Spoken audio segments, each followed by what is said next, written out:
Hi, my name is Rachel Hill, and I will be presenting on inositol and PCOS.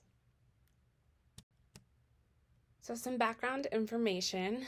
PCOS, or polycystic ovary syndrome, is a common endocrine disorder that affects about 13% of women globally, with 90 to 95% of those women having an ovulatory infertility causing PCOS.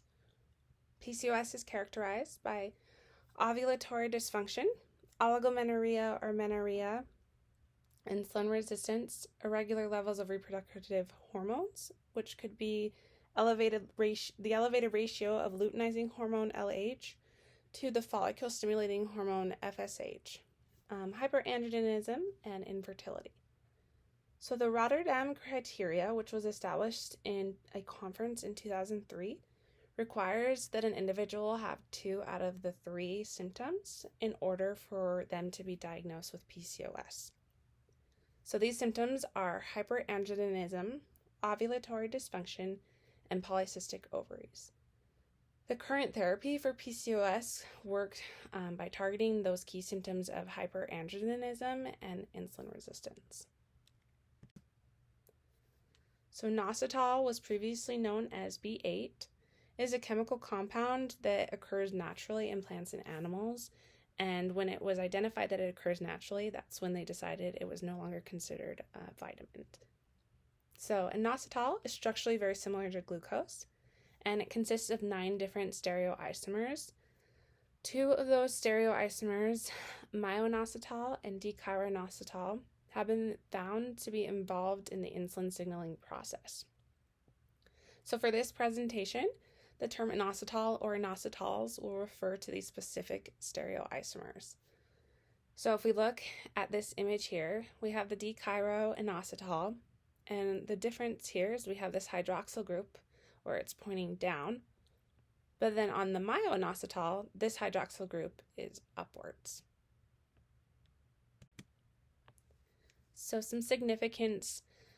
The recent data suggests that women with PCOS may have an imbalanced ratio of the D-chiroinositol to the myoinositol, and that the use of inositol supplementation may improve PCOS symptoms. There are also several studies that have found that inositol supplementation reduces testosterone and fasting glucose levels on women with PCOS. Not only is inositol also beneficial for PCOS symptoms, but it could also be beneficial for individuals that are dealing with strong side effects of the medicines like metformin, which causes nausea, vomiting, and diarrhea.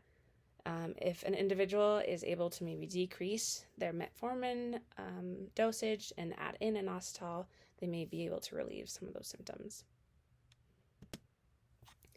So the purpose of this project is to provide an educational presentation on inositol supplementation and PCOS symptom management.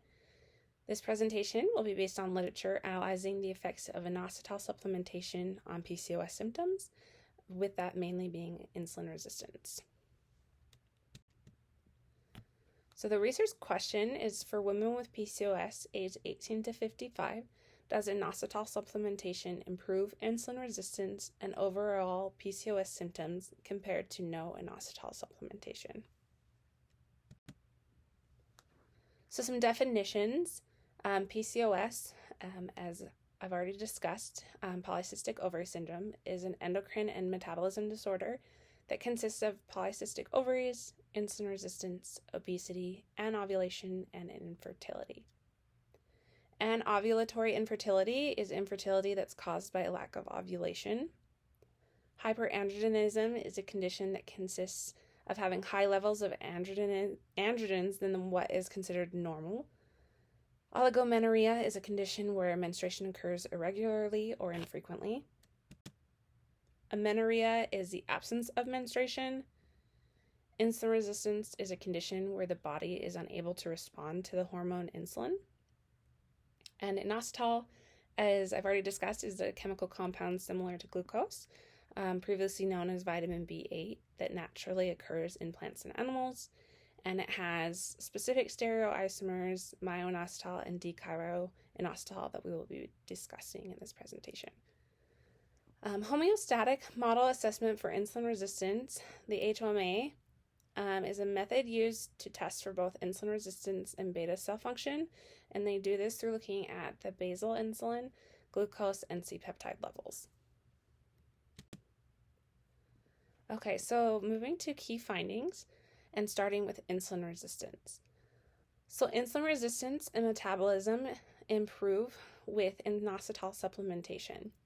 Some meta-analyses of randomized controlled trials show a decrease in fasting glucose, the area under the curve in insulin following the glucose tolerance test, and the HOMA index. Looking at one of those specific meta-analyses performed by Unfer and others, we have 8 randomized controlled trials that are looking at, and for this, we're looking at insulin levels. So on a comparison of 0, we see that there is a decrease on average among these studies in insulin levels. It is important to note that there is this outlier that shows a much more drastic decrease, and there are also some of these that are more close to 0, showing that there may not be a big difference. Again, looking at the same study, but looking at the HOMA index, we see that there again is a decrease on average through these studies in the HOMA index, which indicates a decrease in insulin resistance. Again, we do have this outlier that shows a much larger decrease, and a few that are really close to 0, showing that again, that there may not be a major difference. So then looking at some specific studies and what inositol dosage or stereoisomer they used and what specific markers were improved, we have in this first study, they used a total of 2 grams of inositol, but with different ratios from myo-inositol to D-chiro, and this was given twice daily. So using the results, all of those different ratios showed an improvement in fasting and post-meal insulin, as well in the HOMA index.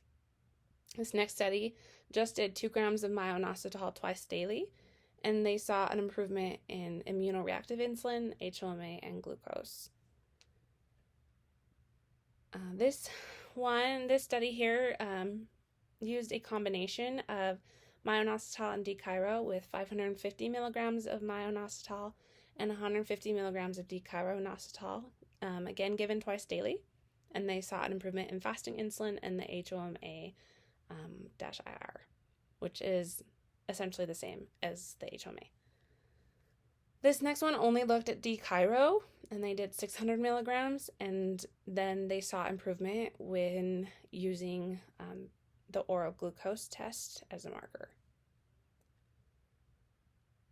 This second to last study is interesting because they compare the ratio of 550 milligrams of myo-inositol over 13.8 milligrams of D-chiro-inositol to just using 2 grams of myo-inositol.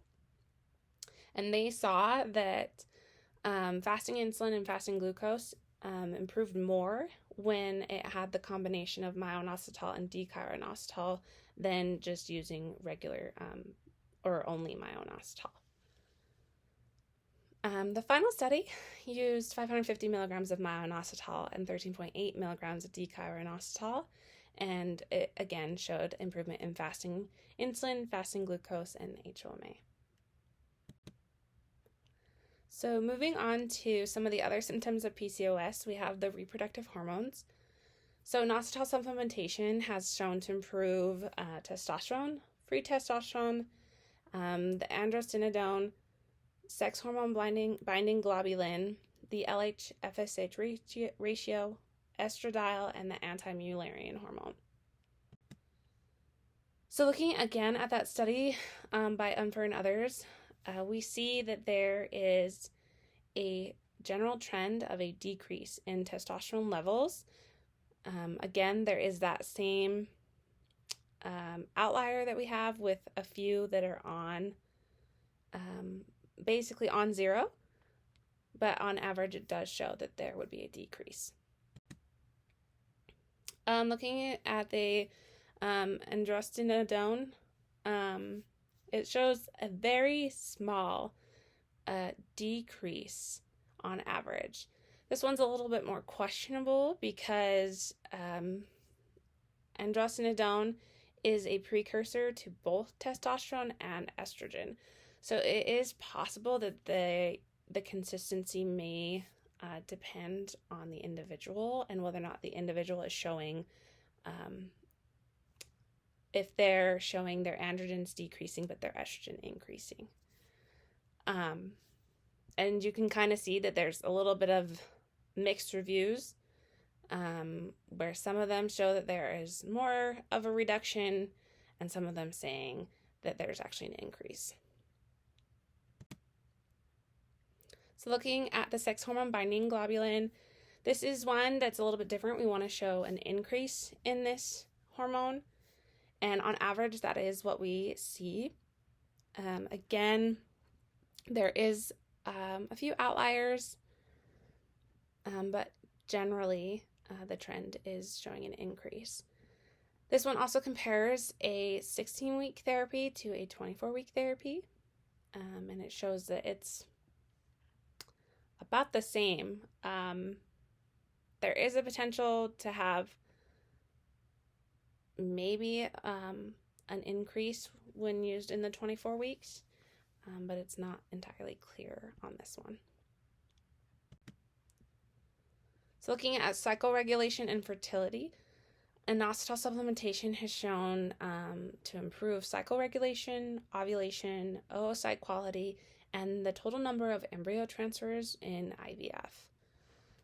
So looking at this graph, this study used D-chiroinositol supplementation and compared it to a placebo group and tracked the number of women who ovulated. So over this 6-week period, we see that the general trend is women who had the intervention of the D-chiroinositol had more ovulation. There was a higher number of women who ovulated than those that had the placebo. So some other potential benefits are the lowering of blood pressure, the lowering of triglycerides, lowering of LDL, while raising HDL, improving BMI and weight. And in one study with gestational diabetes, they saw a decrease in the risk of gestational diabetes and the improvement in insulin resistance.